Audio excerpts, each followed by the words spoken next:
So what I want you to do, go ahead and pick a color.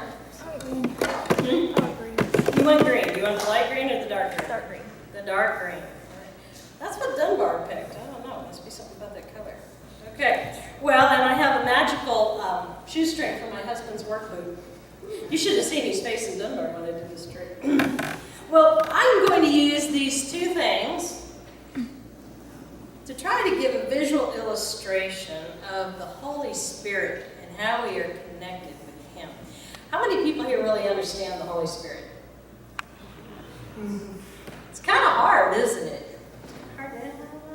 We know the Trinity, but that's kind of a hard concept too. Well, God gave me an awesome visual last night. I want you to vision like about a foot chunk, and just think of it as like a trough.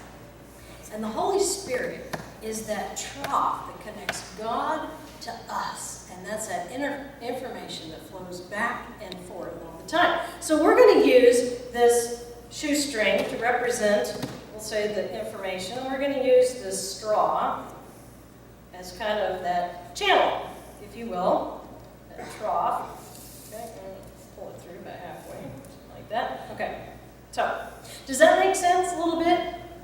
Like the Holy Spirit is this, and it connects us to God, and this is the information. God is constantly talking to us, and He uses the Holy Spirit to channel that through our lives. Now, there is a problem, though, because there is one person who doesn't want us to feel connected to God. Who is that?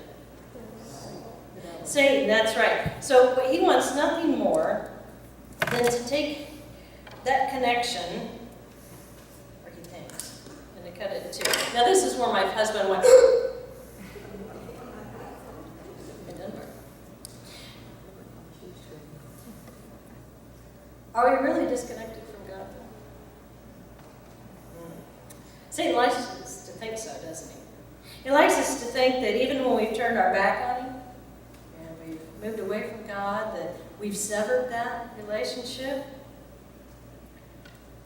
But the Holy Spirit, like I said, is that constant connection. So I'm going to do this. Okay. I want you to pull that in. See if God can.